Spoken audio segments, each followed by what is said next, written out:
Muy bien, saludos, buenas a todos ustedes, donde quiera que estén conectándose o viendo la transmisión en diferido. Este es el estudio número 5 del libro de Apocalipsis, que le hemos llamado el quinto evangelio. Para nosotros es un placer tenerlos acá. Qué bueno que se puedan conectar con nosotros, qué bueno que estén aquí conectados con nosotros. Vamos a comenzar entonces con nuestra transmisión. Y para eso vamos a hacer un resumen desde la última vez, porque es importante saber en dónde estábamos la última vez para que ustedes tengan una idea. Bueno, ustedes recordarán que el lunes pasado estudiamos la estructura de las cartas del libro Apocalipsis. Comenzamos a estudiar el capítulo 2 de Apocalipsis y dijimos que hay una estructura particular en el libro y que esa estructura consiste en, primero, la carta es enviada al ángel de la iglesia y dijimos que el ángel de la iglesia no es otro que el líder mismo de la iglesia. Son esas estrellas que Jesús tenía en la mano. Cada una de ellas representa un ángel, pero dijimos que el ángel es el representante de cada iglesia. Así que Jesús, desde el santuario celestial, envía una carta al ángel de la iglesia. ¿Está bien? Luego entonces, cada carta a las siete iglesias sigue con una visión de Cristo en el santuario. Y esa visión es relacionada directamente con la necesidad que tiene la iglesia. Me están pidiendo el link del estudio de hoy. Denme un segundo, por favor, se lo voy a enviar directamente para que lo tengan disponible. Quiero enviárselo, disculpen ustedes la pausa. Gracias, Odalis, por recordármelo. Lo tenemos acá. Yo lo voy a compartir acá por... Voy a buscar entonces aquí el WhatsApp. Denme un segundo, disculpen ustedes que me vaya a hacer, voy a compartirlo rápidamente con ustedes. Aquí está el link.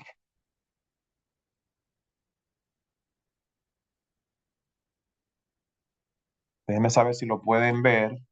Ese es el link de la presentación de esta noche. Ahí se lo estoy compartiendo para que ustedes lo puedan acceder. Es íntegro la presentación. Bueno, les decía entonces, la otra parte es, primero, comienza con, es enviada al ángel, tiene una visión de Cristo y todas las cartas también terminan con lo que el Espíritu dice a las iglesias. De esa manera termina la carta a cada iglesia. ¿Qué más hay?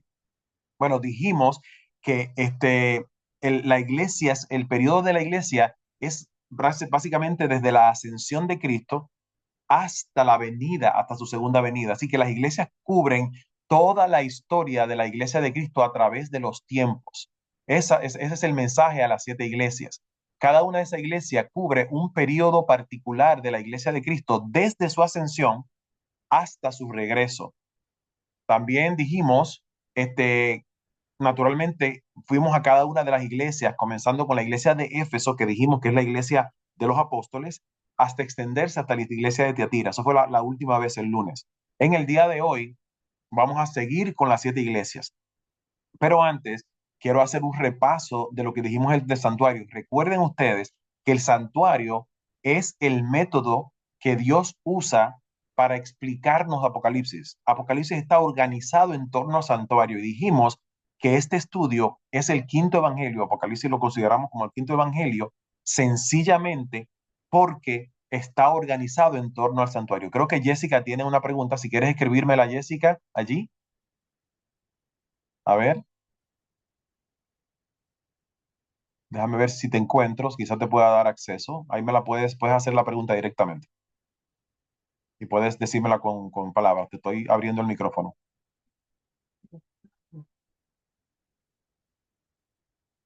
Jessica, mira a ver si puedes abrir tu micrófono. Si no, la puedes escribir. Escribe tu pregunta y allí entonces podemos discutirla en algún momento. ¿Está bien? Bueno, continúen entonces. Dijimos que Eh, en... Adelante, Jessica.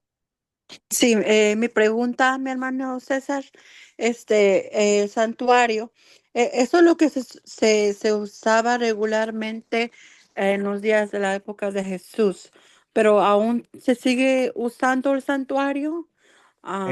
Muy buena pregunta, Jessica. El santuario, el santuario primero comenzó como una tienda de campaña movible, porque el pueblo era nómada en el desierto.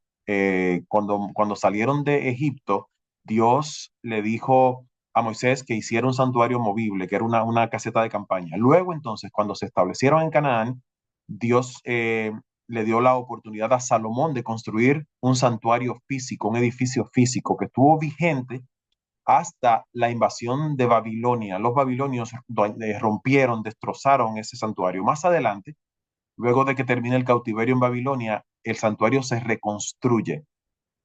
Y ese es el santuario donde Jesús caminó. Es la reconstrucción del santuario.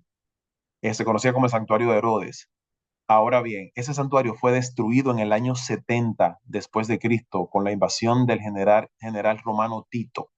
Por lo tanto, hoy día solo queda la explanada del santuario. Si vamos a Jerusalén, se van a dar cuenta de que hay una explanada en donde hay una mezquita. Más adelante, cuando surgen los musulmanes en el año 600, más adelante se hace entonces esa mezquita, que es la mezquita de la Ascensión. Así que a tu pregunta, no tenemos un santuario físico en estos momentos porque se destruyó en el año 70. Creemos, de acuerdo al libro de Hebreos, que el santuario físico es simplemente una imagen del santuario que existe en el cielo, como dice el libro de Hebreos. Así que cuando nos referimos al santuario, estamos diciendo en el santuario en el cielo, no ninguno físico, sino aquí en el cielo. Gracias por tu pregunta, Jessica. Decíamos que entonces en Apocalipsis 1:5, cuando Juan dice Jesús nos amó, se refería a la muerte de Cristo, diciendo que mi cordero fue sacrificado en el altar de sacrificio. Luego dice, nos lavó y está haciendo referencia a la fuente de bronce que está en el santuario, la pueden ver allí en la transmisión. Así que Apocalipsis 1:5 me dice, Juan me está diciendo, Jesús pasó por el altar de sacrificio, Jesús pasó por el lavacro cuando nos lavó, en su resurrección. Pero dice más todavía, Apocalipsis 1:12 nos dice que Juan vio a Jesús detrás del candelabro. Y la pregunta es, ¿qué hacía Jesús detrás del candelabro? Ya le explicamos que el trabajo del sacerdote era tres cosas. Era echar aceite, y dijimos que eso es el espíritu. Número dos, mantener la luz encendida, que tiene que ver con la testificación mediante la presencia del espíritu. La iglesia testifica porque tiene el espíritu. Y número tres, mantener la iglesia limpia. ¿Qué es lo que nos mantiene limpio? Es la palabra de Dios. Ya vosotros estáis limpios por la palabra que yo os he hablado. Así que la palabra de Dios mantiene a la iglesia enfocada en Cristo, dándonos cuenta que somos justificados por fe. Y esa justificación provoca en nosotros salvación y hace que otras personas se den cuenta de eso. Esto es un resumen nada más, ¿ok? Así que fíjense dónde estamos en la parte del santuario. Dijimos la última vez, como resumen lo estamos mencionando, que las iglesias ocupan desde el año 31, la muerte de Cristo, hasta su segunda venida. Y en el último estudio estudiamos la iglesia de Éfeso, la de Esmirna, la de Pérgamo y terminamos con la iglesia de Tiatira. Hoy día vamos a completar las 7 iglesias con la iglesia de Sardis, de Filadelfia y la Odisea. Muy bien. En el día de hoy vamos a estar terminando esta parte con el capítulo 3 del libro de Apocalipsis. Se supone que ustedes lo hayan leído porque esta fue nuestra tarea la última vez. Y las iglesias que vamos a estar tratando, recuerden ustedes que estas 7 iglesias eran iglesias literales en Asia Menor, lo que es hoy Turquía. Esas iglesias existían. Juan envía una carta en el libro de Apocalipsis a cada una de esas iglesias. Sin embargo, como el libro de Apocalipsis es un libro de símbolos, cada una de esas iglesias representa un periodo de la iglesia de Cristo, comenzando con la iglesia de Éfeso, que es la iglesia de los apóstoles, luego la de Esmirna, la iglesia perseguida y así sucesivamente. Estoy repitiendo, ¿verdad? Con el concepto pedagógico de que en la repetición está la enseñanza o el aprendizaje. Vamos entonces a la iglesia de Sardis, que es la que nos compete en el día de hoy. La iglesia de Sardis se encuentra en Apocalipsis capítulo 3 y estén pendientes porque al final voy a hacer preguntas también. Y las preguntas de hoy son un poquito más duritas que las anteriores. Escribe el ángel de la iglesia de Éfeso, Apocalipsis capítulo 3, versículo 1. Y ahí dice, se dan cuenta, está enviada al ángel de la iglesia. El que tiene los 7 espíritus de Dios y las 7 estrellas dice esto. Ahí está la imagen de Jesús. Lo presenta una vez más, como lo vimos en Apocalipsis capítulo 1, con los 7 espíritus de Dios y las 7 estrellas en su mano derecha, que esas 7 estrellas no son otros que los ángeles de cada iglesia. Y dijimos que esos ángeles son los representantes de las iglesias, los pastores, los líderes de la iglesia. Así que presenta para la iglesia de Sardis una visión de nuevo similar a la que vimos en el capítulo 1. ¿Qué periodo cubre la iglesia de Sardis? Bueno, ese es el periodo de la Reforma Protestante, desde el año 1517 hasta el año 1700. Ustedes recordarán que este fue el tiempo cuando Martín Lutero clavó las 95 tesis en la iglesia de Gutenberg. Perdón, la iglesia En este tiempo se estaba haciendo la imprenta también. Pero el Martín Lutero clavó sus 95 tesis en la puerta de la iglesia. Wittenberg, creo que es.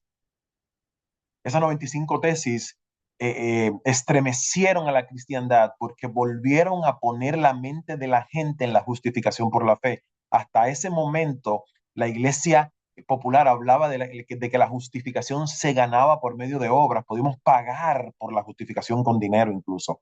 Pero Martín Lutero vio que la palabra habla del Jesús que nos bendice, que nos salva, y lo hace de forma gratuita por sus obras, no las nuestras, según Romanos capítulo 5. Así que el periodo de la iglesia de Sardis es la iglesia que atraviesa por la reforma, desde 1517 hasta el 1700, ese periodo.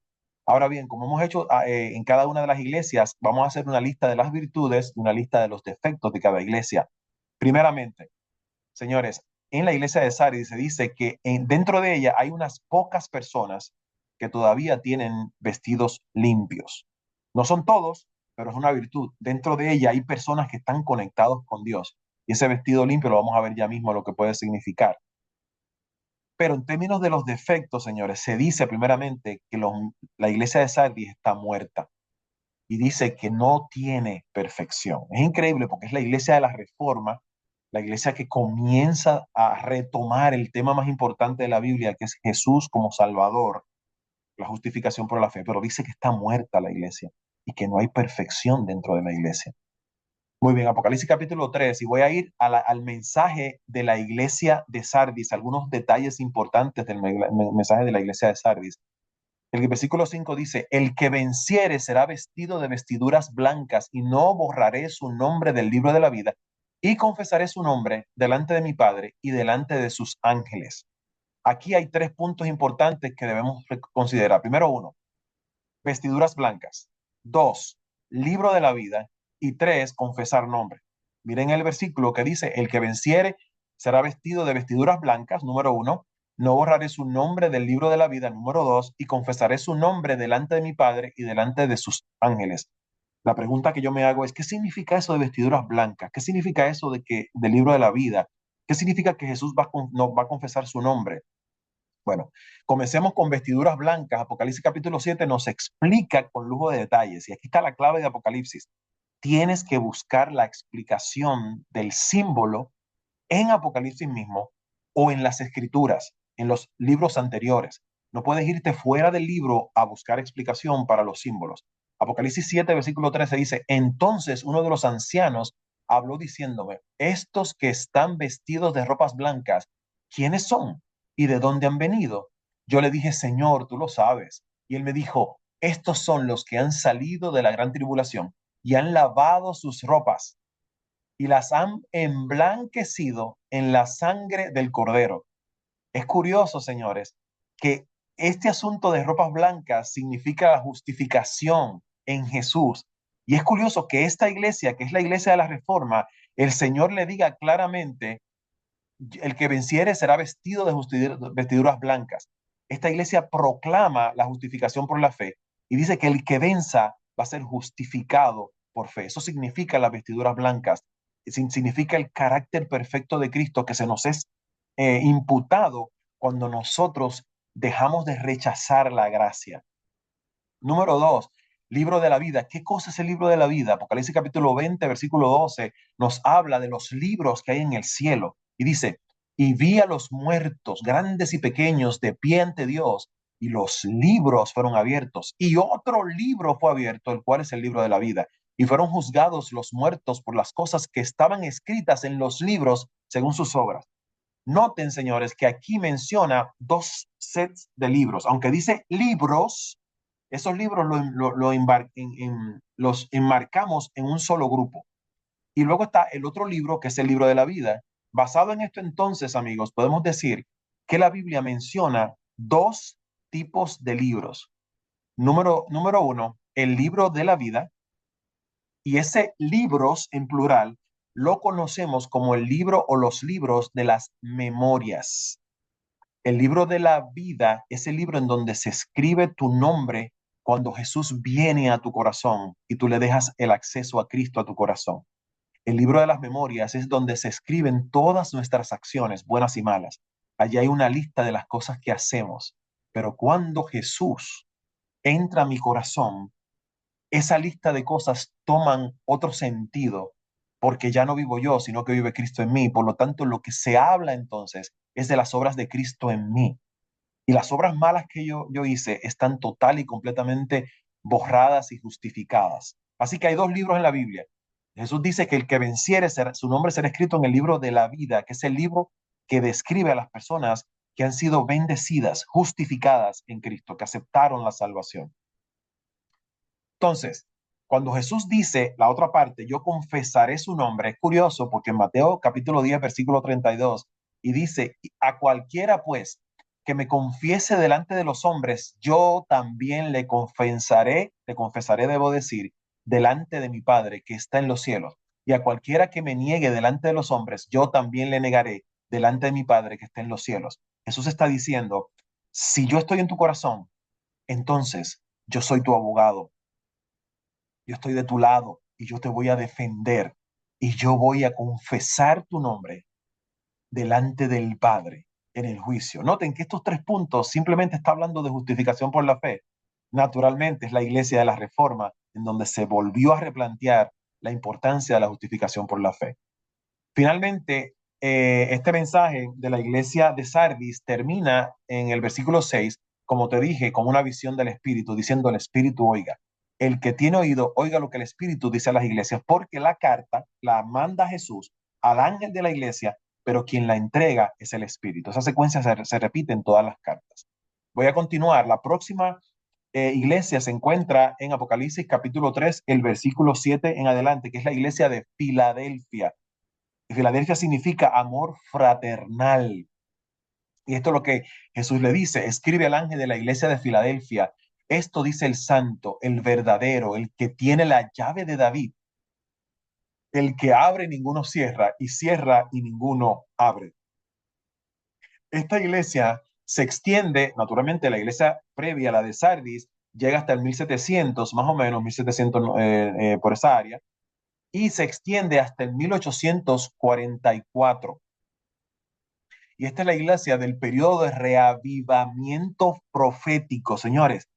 Después de 1700, lo que hubo fue fuego en el mundo, pero fuego del Espíritu. Hubo un reavivamiento maravilloso en diferentes lugares del mundo. Algunos de esos reavivamientos se dieron cita en Estados Unidos. Tenemos algunos de ellos.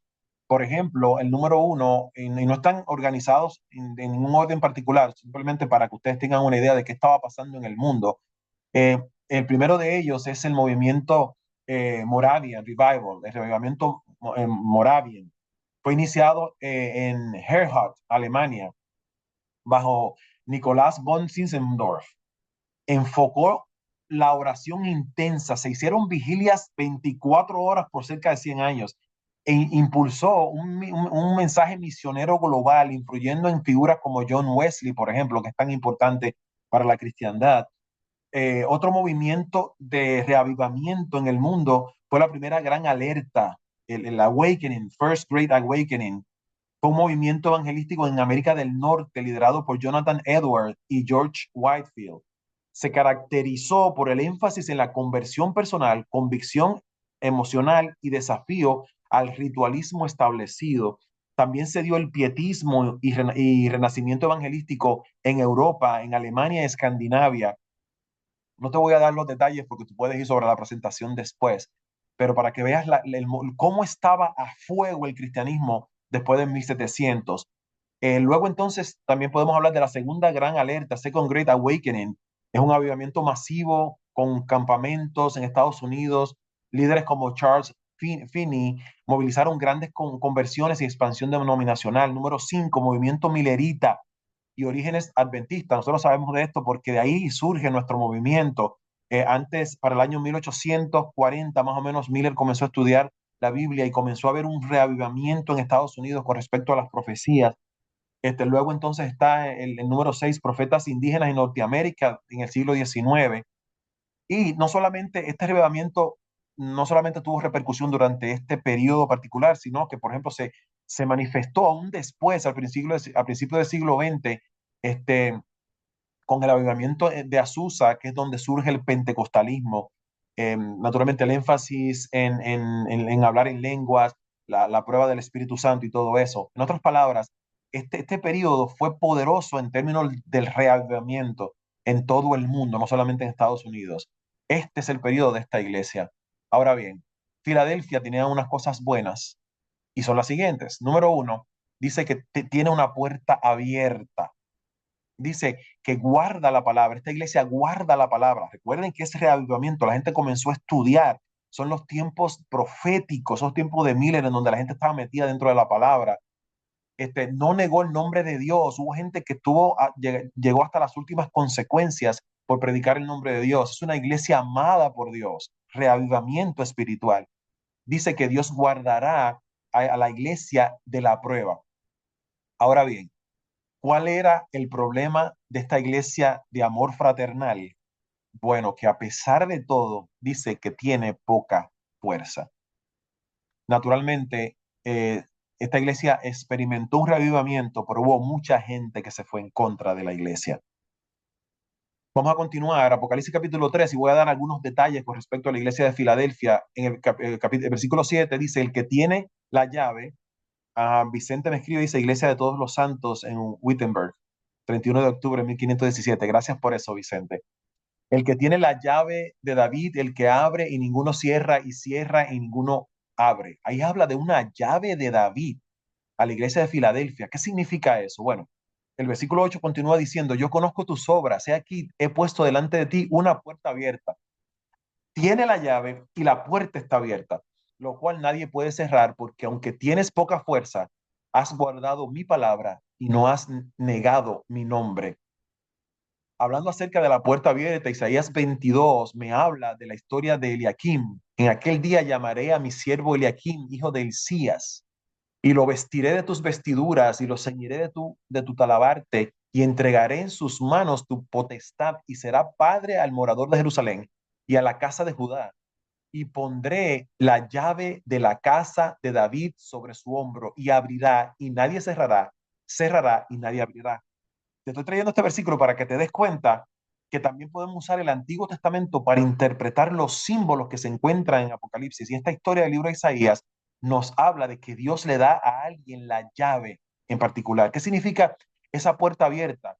Es una puerta de oportunidad para la victoria de la iglesia. Dios está diciendo, esta iglesia está viviendo un periodo de oportunidad, un periodo en donde la gente está disponible para escuchar la palabra, en donde la gente estaba disponible para una vigilia de 24 horas, señores. Esto es un deseo increíble de escuchar la palabra. ¿Qué más hay en la iglesia de Filadelfia?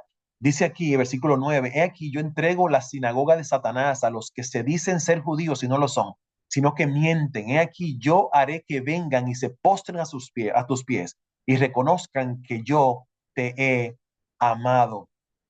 Esto es una referencia directa de una vez más, Isaías capítulo 60, versículo 14, y vendrán a ti humillados los hijos de los que te afligieron, y a las pisadas de tus pies se encorvarán todos los que te escarnecían, y te llamarán ciudad de Jehová, Sión, el Santo de Israel. Así como los extranjeros venían a Israel literal en la antigüedad para aprender de Dios, así también hubo muchas personas que en este tiempo vinieron al conocimiento de Cristo, pero la iglesia no se le hizo fácil, lo criticaron, se burlaron de ellos, decían que las profecías eran falsas, se rieron de ellos en muchas ocasiones, pero muchas de esas personas que se escarnecieron, que se burlaron, llegaron al conocimiento de Cristo y a obtener salvación por medio de el enfoque profético de este periodo. El mensaje de Filadelfia continúa diciendo, por cuanto has guardado la palabra de mi paciencia, yo también te guardaré de la hora de la prueba que ha de venir. Tengo esto como ejemplo porque no siempre que aparece tiempo en el libro Apocalipsis o Daniel significa que es profecía. Esta hora de la prueba no es una hora profética, sino está hablando muy probablemente de el gran periodo de prueba que antecede al segundo advenimiento de Cristo. Está hablando de forma general de un periodo de tiempo. No es una hora profética que tengamos que calcularla de la manera que nosotros calculamos el tiempo. Pasemos entonces la última parte del mensaje a Filadelfia y vamos a ver que de nuevo Es el Espíritu Santo. El que tiene oído, oiga lo que el Espíritu dice a las iglesias. Jesús está en el santuario, en el candelabro, echándole aceite a cada una de estas iglesias para que sobrevivan espiritualmente. Por eso Apocalipsis es maravilloso, porque es el trabajo de Cristo en el cielo. Por eso lo llamamos el quinto evangelio. Muy bien, vamos entonces a la última de las iglesias. Aquí yo quiero que ustedes se amarren bien el cinto, porque esto es el mensaje que describe la condición tuya. Es tu iglesia, eres tú. Y naturalmente la iglesia no es una organización, la iglesia no es un grupo perdón, la iglesia no es un grupo de reglas, la iglesia no es un edificio, la iglesia son personas. Por lo tanto, este mensaje de la Odisea es para ti. Y señores, esto está complicado, porque lo que Dios dice de nosotros no es agradable, señores. No está fácil. Este periodo es desde el año 1844 y marcamos el año 1844 por el movimiento profético que impactó a Norteamérica. Es el movimiento millerita, así lo interpretamos. Y la iglesia de la Odisea termina con la venida de Cristo. Así que somos nosotros, señores, somos nosotros. Esta iglesia vive en un periodo de tumulto, vive un periodo complicado. Y es tan complicado que te tengo malas noticias. ¿Tú estás listo para contar la mala noticia? Escucha esto. No tiene virtudes. Esta es la única iglesia que no tiene virtudes. Está fuerte, señores. Está fuerte. Sin embargo, tiene una lista grande de defectos. No es ni frío ni caliente. Se cree rico. No dice no tener necesidades. Es desventurado, miserable, pobre, ciego y desnudo. Y tuve que agruparla porque eran demasiadas y no me cabían en la presentación. Es increíble que no tiene virtudes y tiene una larga lista de defectos. Tú y yo, en este periodo como iglesia, es un periodo difícil, muy complicado. Como dice José, lo más malo es que somos parte de esa iglesia. Está fuerte, está muy, muy fuerte. Ahora bien, el mensaje que el Señor nos da es la solución al problema de nosotros. Y aquí quiero hablarles, esa descripción de la iglesia de la Odisea, ni frío ni caliente, se cree rico, dice no tener necesidad. Lo que está hablando es que es una iglesia que vive un periodo de secularización. Su mayor enemigo, el mayor enemigo de la iglesia, fíjate que en los mensajes anteriores vimos que tenía gente dentro de ti, tienes esa mujer Jezabel, tengo contra ti esto y lo otro, pero el mayor enemigo de la iglesia de la Odisea es ella misma, porque quien no es frío ni caliente es la misma iglesia. Es una iglesia que desecha la gracia, desecha la gracia de Dios, porque dice, yo no tengo ninguna necesidad, desecha la justificación por la fe que tanto la iglesia de Sardis mencionaba. Dice que es tolerante a nuevas ideas, es una iglesia open-minded. Es una iglesia que como no es perseguida aparentemente al principio, es una iglesia que está descansando en los laureles. Es una iglesia que está en una situación peligrosa, señores. Vive en un periodo complicado. Dice acá Apocalipsis 3:21, el que venciere le daré, que se siente conmigo. Claro, al final el Señor le da buenas noticias, gracias Jessica por eso. Pero noten que para vencer el Señor te está diciendo qué tenemos que hacer y lo vamos a ver. Dice así, Apocalipsis capítulo 3, versículo 14, y escribe el ángel de la iglesia de la Odisea, he aquí el amén, el testigo fiel y verdadero. Esta es la solución para ti y para mí. Aquí está la solución de cómo nosotros podemos salir de ese estado inerte, intermedio, indefinido en el cual estamos, ni frío ni caliente. Jesús dice, yo soy el amén, el testigo fiel y verdadero. ¿Qué significa que Jesús es el amén? El amén significa que Jesús es firme, que no se mueve, que es eterno. Él está establecido. Eso significa la palabra amén. Y es curioso que nosotros decimos amén cuando termina una frase, pero Jesús en Mateo capítulo 5:8 comenzaba diciendo amén. Cuando Jesús decía, de cierto te digo, la palabra que se usa allí es amén. Jesús comenzaba su disertación con la palabra amén y nosotros terminamos con la palabra amén. Jesús comienza con ella porque Jesús es el principio de la palabra, es la palabra de Dios. Entonces Jesús te dice, tienes que regresar a la palabra. Yo soy el testigo fiel, el verdadero. el principio de la creación de Dios. Es curioso, señores, que Jesús se presente como el principio de la creación de Dios, porque es en este periodo que comienza la secularización. Eh, el libro Origen de las Especies, escrito por Charles Darwin, fue publicado en 1844. Es curioso la fecha. Y el efecto de la secularización, el efecto del pensamiento filosófico, en donde se habla que Dios había muerto, tuvo un efecto prácticamente en el comienzo de esta iglesia. Pero sin embargo, esta iglesia comienza en el siglo XIX y se extiende al siglo XX, en donde el secularismo está afectando el cristianismo. Jesús te dice, yo soy la firmeza, yo soy la verdad, tienes que regresar a mí. Apocalipsis 3, el mensaje de la Odisea continúa, por tanto, aquí está el consejo de cómo se va a solucionar tu problema. Yo te aconsejo que de mí compres oro refinado en fuego para que seas rico y vestiduras blancas, vuelve a las vestiduras blancas para vestirte y que no te descubra la vergüenza de tu desnudez y unge tus ojos con colirios para que veas. Aquí hay 3 puntos importantes. Número 1, oro refinado en fuego. Número 3, vestiduras blancas. Número 2, vestiduras blancas. Número 3, colirio. Yo voy a ir por cada una de ellas. Primero, oro refinado en fuego. ¿Qué significa eso? Hebreos 12:29 me dice, porque nuestro Dios es fuego consumidor. Ese refinado en fuego es a través de la presencia del Señor que nos convence a través del espíritu de pecado y nos hace una nueva criatura. Nosotros somos el oro, pero el refinado es a través de la presencia del Señor en nuestro corazón. Y es curioso que el Salmo 19, versículo 8 dice, los mandamientos de Jehová son rectos que alegran el corazón. El precepto de Jehová es puro que alumbra los ojos.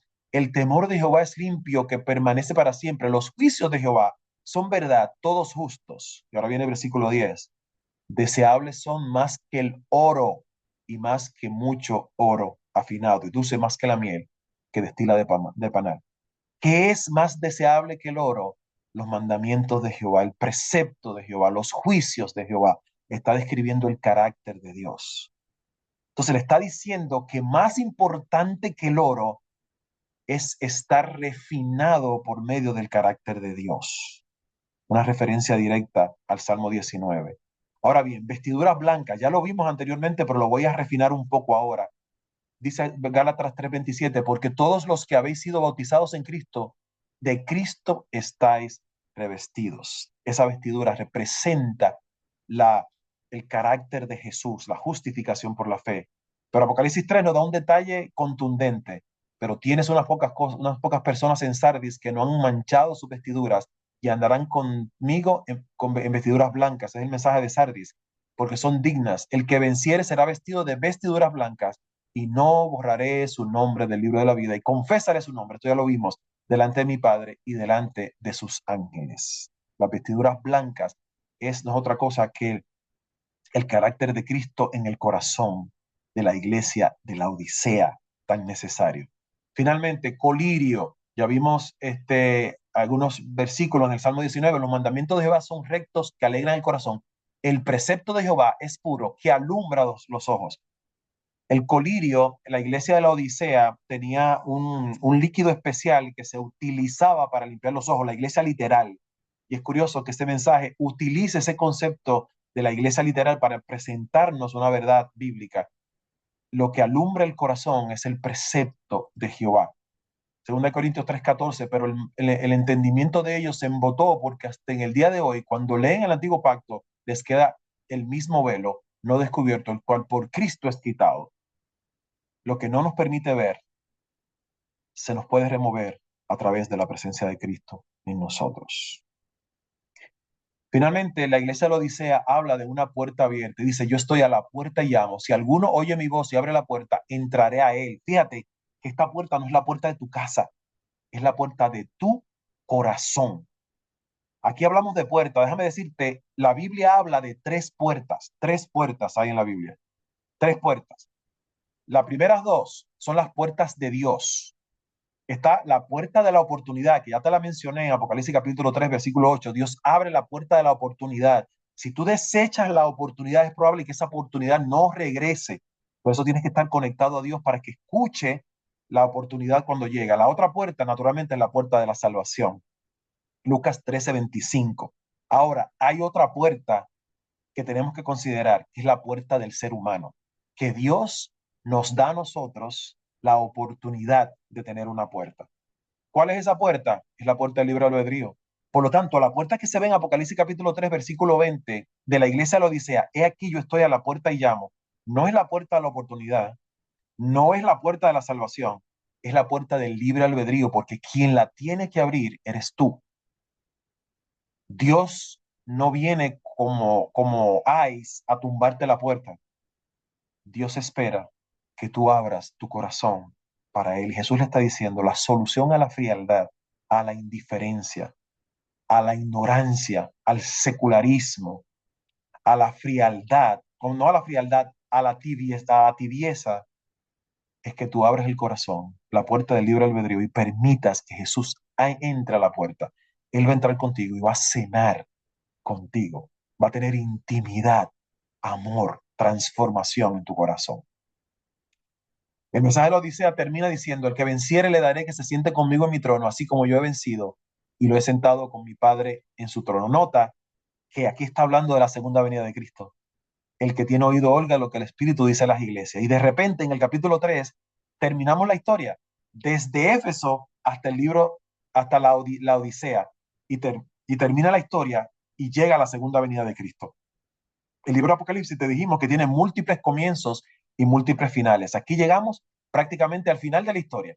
Así que cuando vayamos al capítulo 4 es volver atrás y a volver a retomar la misma historia, pero desde otra perspectiva. Lo que hemos estudiado en el capítulo 1, 2 y 3 de Apocalipsis, básicamente es la perspectiva de las iglesias, la historia de la humanidad desde la perspectiva del cuidado que Jesús tiene para sus 7 iglesias a través de la historia, desde la iglesia apostólica hasta la iglesia que lo va a recibir cuando Él regrese.